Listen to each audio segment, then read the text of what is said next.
যেটা জানতে চাই, আজকে দুবাইতে অ্যারেস্ট হয়েছেন, এটা হচ্ছে সবচেয়ে টক অফ দ্য কান্ট্রি, বেনজির সাবেক পুলিশ প্রধান। এটাকে আপনি কিভাবে দেখছেন? এবং সবচেয়ে বড় কথা, তিনি বাংলাদেশ থেকে চলে গিয়েছিলেন, তার উপরে তো আমেরিকার স্যাংশন আছে, নিষেধাজ্ঞা আছে, এবং বহু বিতর্কিত কর্মকাণ্ড তার হাত দিয়েই ঘটেছে পুলিশ বাহিনীতে। সর্বশেষ জানি কক্সবাজারে যে ক্রস ফায়ার একরাম, সেটিও আছে। এবং তিনি 2024 সালের 4 মে সিঙ্গাপুর এয়ারলাইন্সের একটা ফ্লাইটে করে বাংলাদেশ ত্যাগ করেন, অতঃপর গ্রেপ্তার হলেন।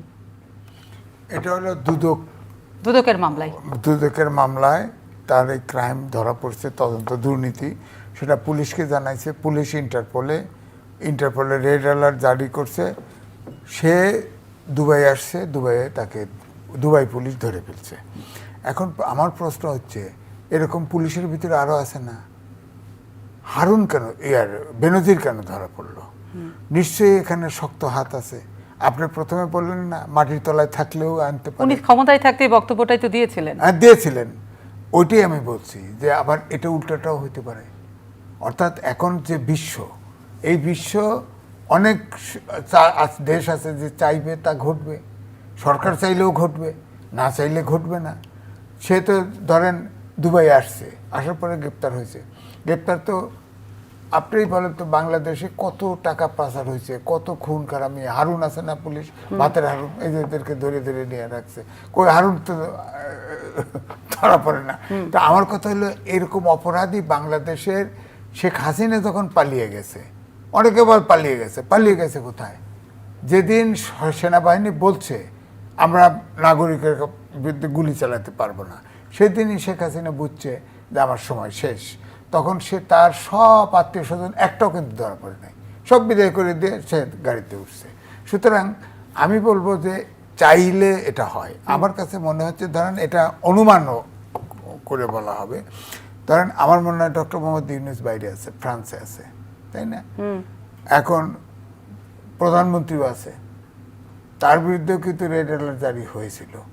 হ্যাঁ, আমি বাংলাদেশের কোনো লোক ধরা পড়ছে এটা তো আমার জানা ছিল না, যে রেড অ্যালার্ট জারি করে বয়ে থাকে ইন্টারপোল। না, বাংলাদেশের এখন পর্যন্ত 59 জন নাগরিকের বিরুদ্ধে ইন্টারপোলের রেড নোটিশ জারি আছে। তার মধ্যে নজরুল মোল্লা নামে একজন আদম ব্যবসায়ী কিন্তু লিবিয়াতে ধরা পড়েছে, গ্রেপ্তার আছে, জেলে আছে। হ্যাঁ, জেলে আছে, ওখানে ধরে জেলে আছে। তা আমার বক্তব্য হচ্ছে যে ধরেন এখানে ডক্টর ইউনূসের হাত থাকতে পারে, প্রধানমন্ত্রী নিজেও চেষ্টা করতে পারেন, ফরেন মিনিস্টার তারও চেষ্টা থাকতে পারে। আবার এও হতে পারে যে তার বাড়তি ক্রাইম করছে, সে পুলিশের আইজিপি ছিল, তার তো একটা বিরাট বাহিনী আছে এই খুন খারামি এইসব করার জন্য, হয়তো ওখান থেকে ইনভেস্টিগেট করতেছে, এখানে অস্থিরতা তৈরি করতেছে, এও হতে পারে। এটাও সরকারের কাছে। সুতরাং তার যেমনি পারো আটকাও। এখন তো প্রশ্নটা হচ্ছে যে তাকে বাংলাদেশে ফেরত আনা। আজকে সংসদে মাননীয় স্বরাষ্ট্রমন্ত্রী বললেন যে কূটনৈতিক চ্যানেলে প্রসিডিওর চলছে তাকে শিগগিরই বাংলাদেশে আনার বিষয়ে। হ্যাঁ, তাকে আনা সম্ভব, যেহেতু সে গ্রেপ্তার হয়েছে দুবাইতে, এখন কূটনৈতিক চ্যানেলে তাকে আনা সম্ভব।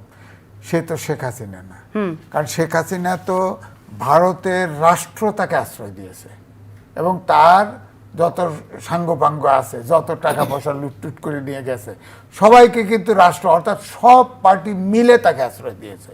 এবং ওখানে আমাদের প্রত্যার্পণ চুক্তি, বন্দি বিনিময় চুক্তিও একটা আছে।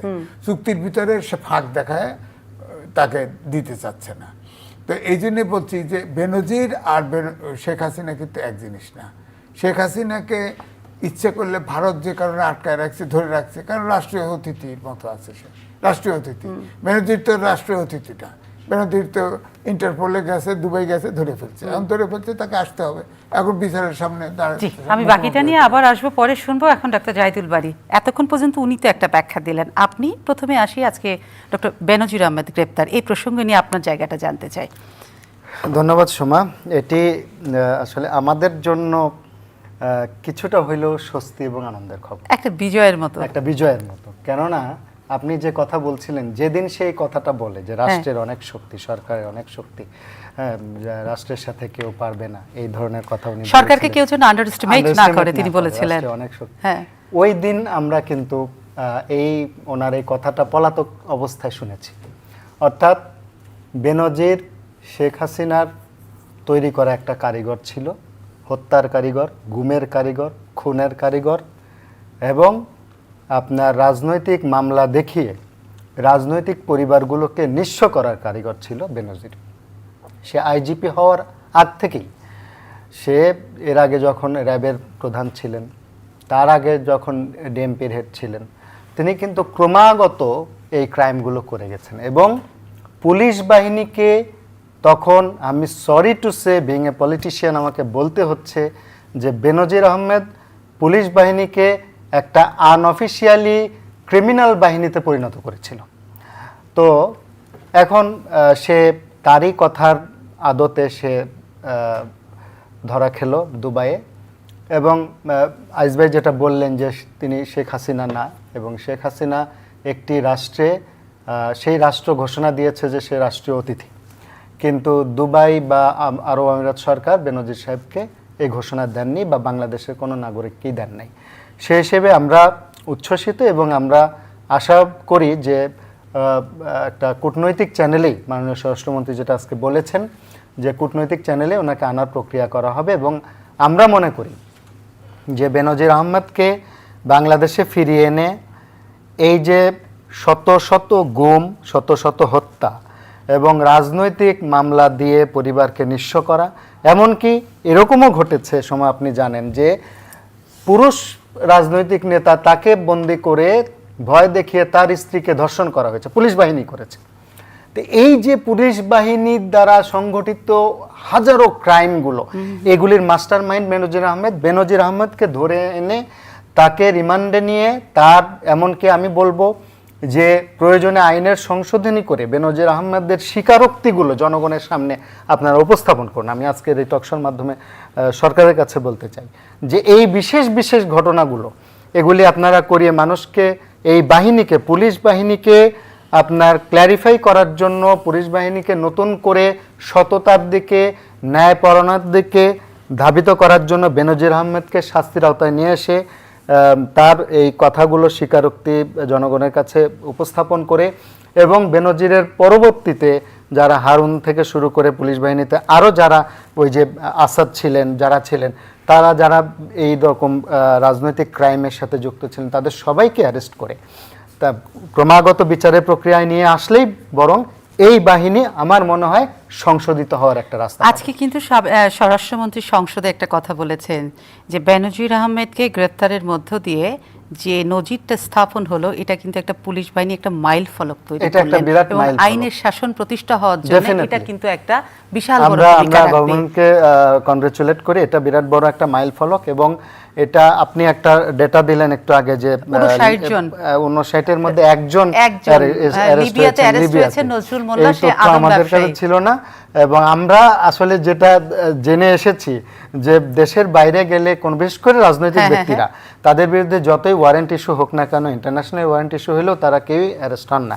এমনকি শেখ হাসিনার সময়ও কিন্তু শেখ হাসিনা বারবার বলেছে অমুককে তমুককে এই যুদ্ধাপরাধের জন্য এই করব সেই করব, বিভিন্ন দাবিতে ইন্টারপোলের মাধ্যমে, কিন্তু শেখ হাসিনা কিন্তু এটা বাস্তবায়ন করতে পারেন। জাহিদুল বারী, মাঝখানে আমরা শুনতাম যে সরকারের বয়স তো মাত্র, ক্ষমতা নেওয়ার বয়স তো 3.5 মাসের ঘরে পা দিয়েছে, 3.5 মাস মতো হলো, কিন্তু সরকারকে নিয়ে বিভিন্ন সময়, আপনারা যেহেতু বিরোধী পক্ষ এবং আমরাও গণমাধ্যম, আমরা সবসময় সমালোচনা করব, ভালো কাজে প্রশংসা করব, এটাই সোজা কথা। কিন্তু মাঝখানে আমরা দেখতাম যে সরকারের প্রতি আপনাদের বিভিন্ন বক্তব্যে বেশ ক্ষোভের জায়গা আছে। হ্যাঁ, সেইটা কি রাজনৈতিক জায়গা থেকে সেই ক্ষোভটা, নাকি সরকারকে চাপে রাখা? আর আজকে যে বিষয়টা ঘটলো, অর্থাৎ বেনজির গ্রেপ্তার হলো, সেটা আপনাদেরকে নিশ্চয়ই সরকারকে আপনার কি বলবেন, থ্যাংক ইউ পাবেন নাকি সেই ক্ষোভের জায়গাটা কিছুটা কমলো? ব্যাপারটা হচ্ছে যে দেখেন, রাজনীতিতে সরকারি দল বিরোধী দল, এই কেমিস্ট্রিটা যতদিন ভালো থাকবে ততদিন দেশ ভালো থাকবে। আপনি দেখেছেন যে শেখ হাসিনার 16 বছরের শাসনামলে শেখ হাসিনা শুরু থেকেই ধীরে ধীরে বিরোধী দলকে ব্যাপক দমন পীড়নের মধ্যে রেখেছে, গণমাধ্যমকে নিয়ন্ত্রণ করেছে।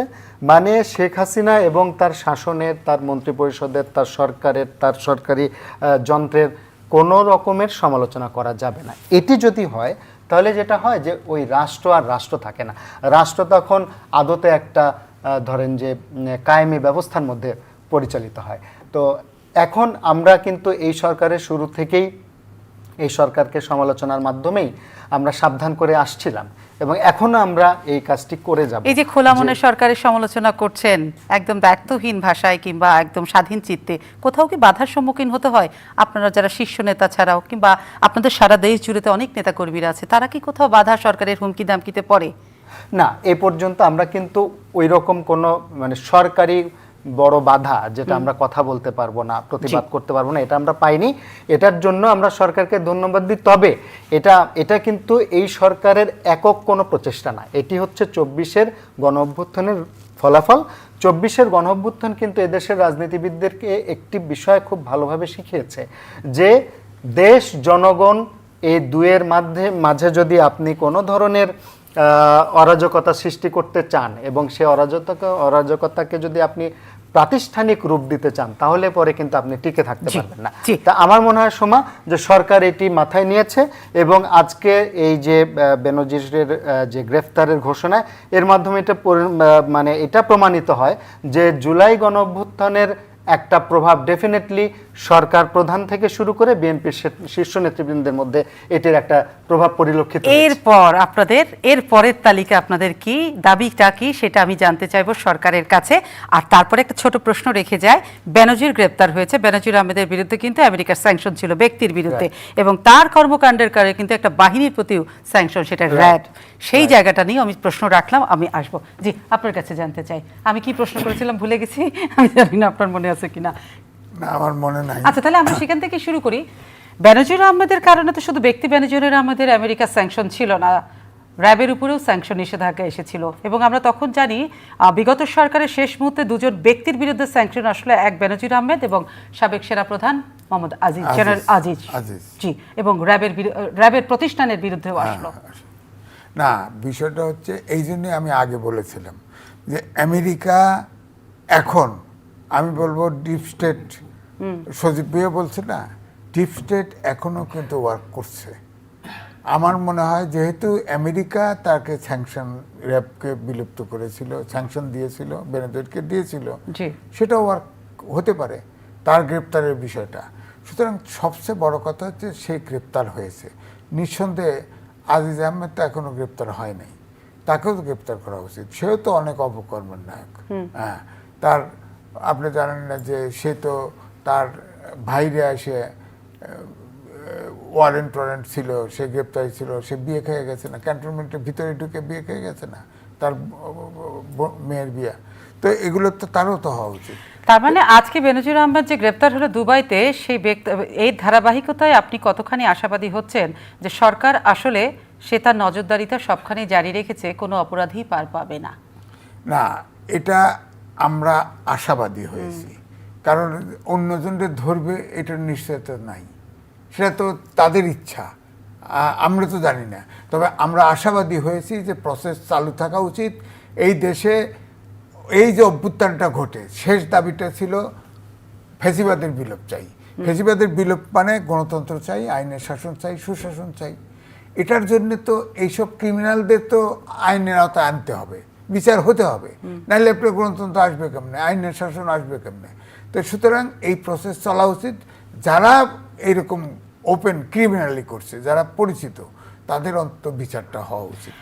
আচ্ছা, নতুন আরেকটা প্রসঙ্গে যায়, সেটা হচ্ছে বেশ আলোচিত, শোরগোল ফেলে দিয়েছে, অর্থাৎ বাংলাদেশে নিযুক্ত ভারতের নয়া হাই কমিশনারের যে বক্তব্য, সেটাকে আপনি কিভাবে খণ্ডন করবেন, ব্যাখ্যা দিবেন? কারণ তিনি তার স্টেট কিংবা তার রাষ্ট্র নিয়ে কথা বলতে পারেন, তার দেশের 140 কোটি মানুষের নিয়ে তিনি নানান স্বপ্ন দেখতে পারেন, কিন্তু বাংলাদেশে প্রবেশ মুখে তিনি যে বললেন যে দুদেশের জনগণকে এক করে একটা বৃহত্তম শক্তিশালী দেশ গঠন করবে, জয়েন্ট স্টেটমেন্ট, এটা কি ওনার দেশের বক্তব্য উনি দিবেন? আমার দেশের বক্তব্য কি উনি দেওয়ার এখতিয়ার রাখেন? এটা কোন ডিপ্লোমেসি আমাকে বলবেন? না, এটা হচ্ছে কি পুশিন নিয়ে একটা টানাপোড়েন চলছে। জি, ওই দেশের সামরিক নিরাপত্তা বিশেষজ্ঞ, সাংবাদিক, লেখক, এরা কিন্তু বলতেছে, লিখতেছে, এবং আপনার দি হিন্দুতেও লেখছে। তারা বলতেছে যে ব্রিটেনের মতো, আপনার কোন দেশ, ব্রিটেনের মতো লুজিয়ানা কিনে ফেলতে হবে। অর্থাৎ তাদের যে চিকেন নেক, এটা 20 কিলোমিটার, মানে ব্রিটেনের মতো, ব্রিটেন যেমন লুজিয়ানাকে কিনে ফেলেছিল, ভারত অন্য কাকে কিনতে চায়? রংপুরকে কিনতে চায়। 20 কিলোমিটার দূরে চীন, যদি চীনের সাথে যুদ্ধ লাগে এই চিকেন নেক বন্ধ করে দিতে পারে, তাহলে সেভেন সিস্টার আলাদা হয়ে গেল। এই জন্য তারা বলছে ওই যুক্তরাষ্ট্রের মতো আপনার রংপুরকে কিনতে হবে, এবং রংপুরের যত মুসলমান আছে, হিন্দু আছে, সব ভারতে নিয়ে আসতে হবে, আর ভারতে যারা পুষিট করা হচ্ছে এগুলোকে সব রংপুরে পাঠাইতে হবে। এবং যদি $20 বিলিয়ন রংপুর কিনতে হবে, যদি তারা সরকার রাজি না হয়, বাংলাদেশ সরকার, তাহলে সামরিক শক্তি প্রয়োগ করে ওটা দখল করে নিতে আমাদের হবে। সামরিক শক্তি নাই, হ্যাঁ। আমাদের জনগণ নাই, না, এটা সেটা কি তো মামার ভিন্ন বাড়ির কথা। আবদার? আমার কথা সেটা বলছে। এখন ধরেন যে এখন যে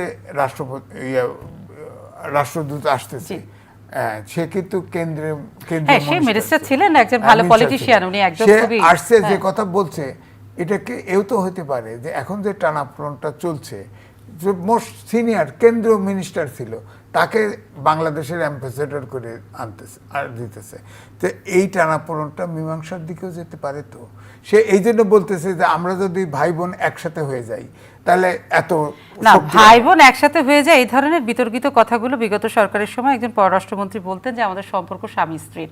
তো এই জায়গাগুলোকে যদি একটু আলাদা করে রেখে কথা বলা হয়, তাহলে বোধহয় জনগণের মধ্যে একটা ক্ষোভ তৈরি হয় না, আর রাজনৈতিক বিভাজনটাও তৈরি হয় না।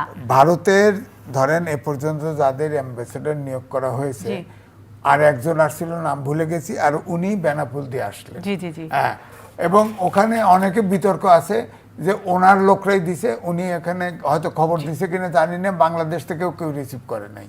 যদি এটা বিদেন থেকে থাকে, এটা একটা মেসেজ, অর্থাৎ মেসেজ যে তুমি যাই বলতেছো কেন, আমি আমার জায়গায় অটল। এই যে বিজেপি, আমাদের বিজেপি তো বিএসএস এর মতো না। হ্যাঁ, গতকালকেও কিন্তু আপনি দেখেছেন চুয়াডাঙ্গা সীমান্ত দিয়ে কিন্তু বিএসএফ 14 জনকে পুশিন করার চেষ্টা করেছে আমাদের বিজেপি সেটা ঠেকিয়ে দিয়েছে। বিজেপি, কারণ আমাদের বিজেপি কিন্তু অনেক শক্তিশালী, কারণ তাদের সুপারভাইজার হলো আর্মি, মনে রাখতে হবে। কিন্তু আমাদের সংখ্যা অল্প, ওদের আপনার টাওয়ার আছে, আমাদের টাওয়ার নেই, আমাদের বিজেপির সদস্য অল্প, যার ফলে জনগণ হেল্প করতেছে, ঠিকই ঠেকাতে পারতেছে। অর্থাৎ গভর্নমেন্টের উইল থাকতে হবে, যে বিজেপিকে নিশ্চয়ই নির্দেশ দেওয়া হয়েছে ঠেকাও। হ্যাঁ, আমার কথা হচ্ছে যে এই যে শুভেন্দু অধিকারী, তিনি যে দল বদলাইছে কয়েকবার, তাই না?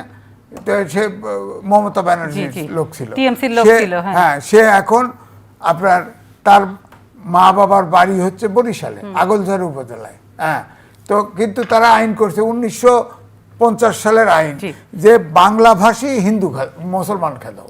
কেন হিন্দু না কেন? উনি তো বাংলা কথা বলতে পারে, ওনার মা তো বাংলা কথা বলতে পারে, ওনার মা হিন্দু বলে পার হয়ে গেল। এই জন্যই তো আপত্তি।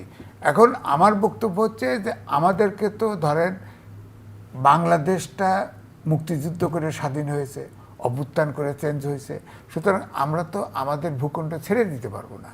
আমার কথা হচ্ছে যে ভারতের সাথে আমাদের প্রোটোকল স্বাক্ষর আছে, একটা প্রতিবেশীর সাথে যে সম্পর্কটা থাকে কূটনৈতিক চ্যানেলে, একটা স্টেট টু স্টেটে সেই সম্পর্কটাই থাকবে।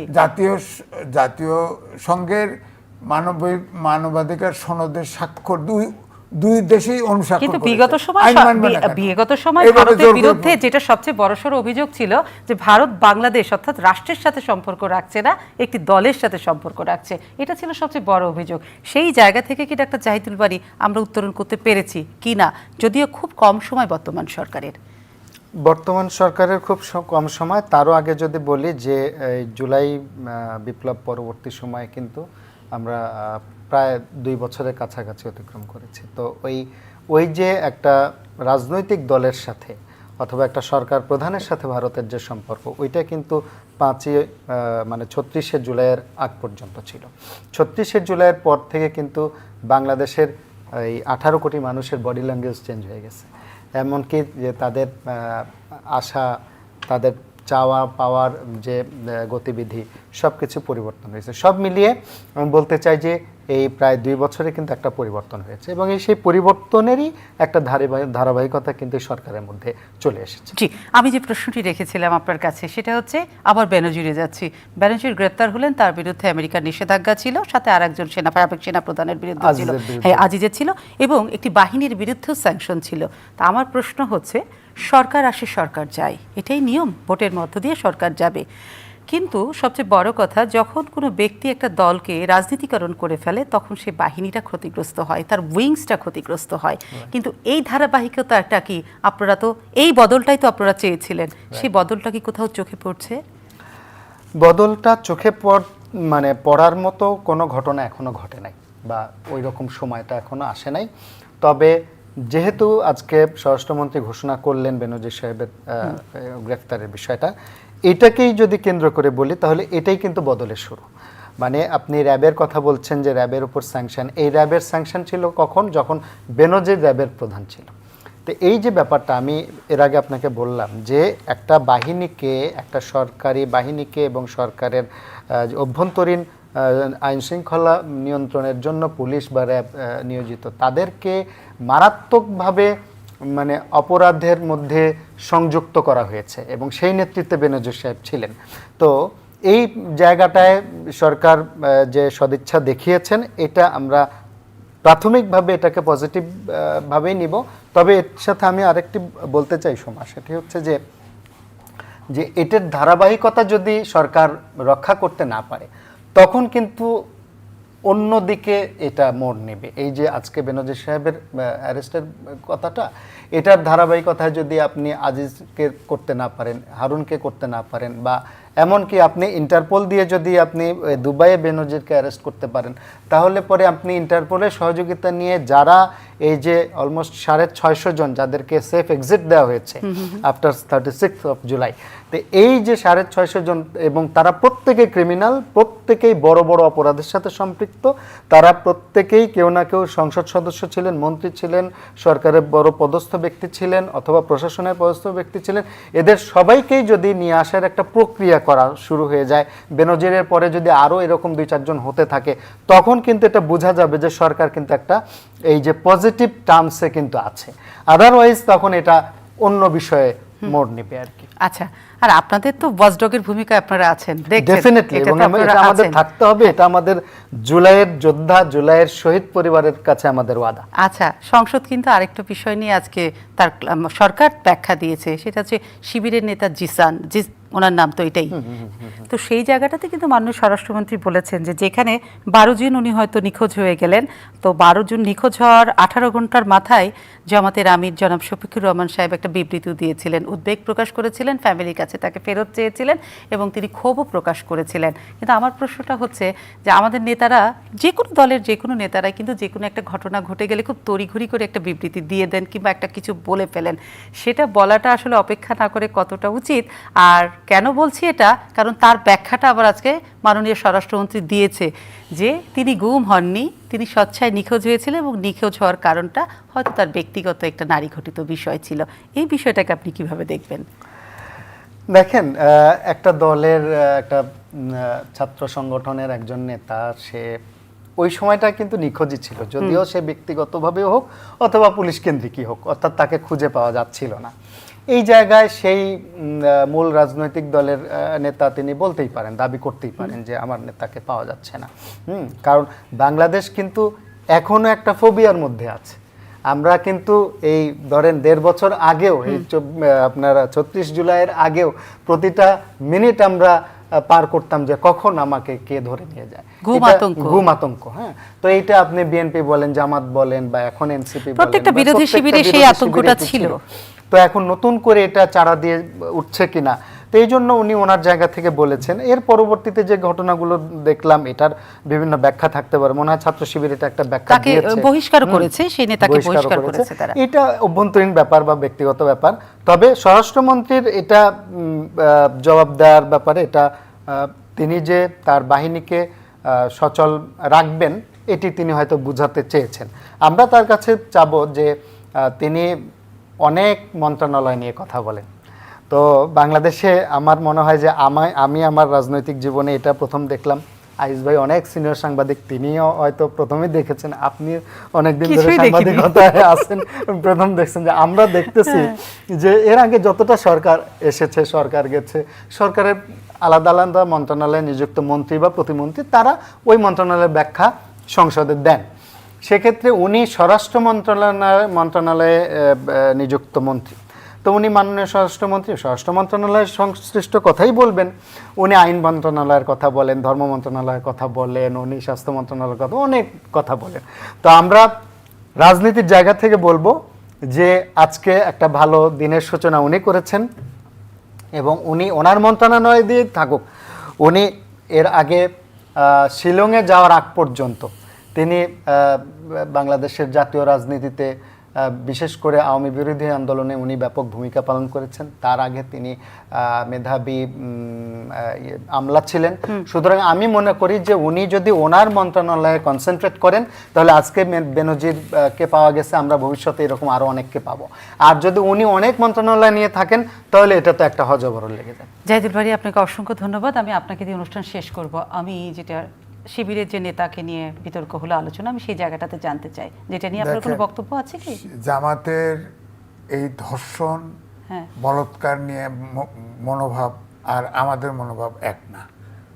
জামাত ধর্ম করে ঠিকই, জামাতের এক নেতা বলছে, আমার কাছে ভিডিও আছে, নবীরাও নাকি প্রেম করতো এবং আর অন্যের বউ ভালো লাগলে তুমি দিয়ে দাও, এটা বলছে, তো আছে তো আমার কাছে ভিডিও। তো আপনি ধরেন এই যে জামাতের লোকটা বলৎকার করতেছে, সমানে বলৎকার করতেছে, এই যে এটা তো ব্যাপারে বলে না, তো কিছু বলে না। সুতরাং জিসানের ব্যাপার বলবে কেমনে? সে হয়তো ওই চিন্তাই করে নাই জিসান যে একটা ক্রাইম করতে পারে, এই চিন্তাই তার কাজ করে নাই। ফুট করে না জেনে একটা বড় দল, অপোজিশন দল, তার পজিশনটা একটা জিনিস অভিযোগ আসছে, অভিযোগ করার সময় তার পার্টি লেভেল থেকে ভেরিফাই করে নেবে না যে কেন গুম হলো। তাদের তো ওখানে বলছে না, জামাতের বড় নেতাও বলছে না ধর্ষণের চাইতে পরকীয়া ভালো, জি বলছে। তা আমাকে অনুষ্ঠান শেষ করতে হবে, আজকে শেষ না, করি, ঠিক আজকে আছে। শেষ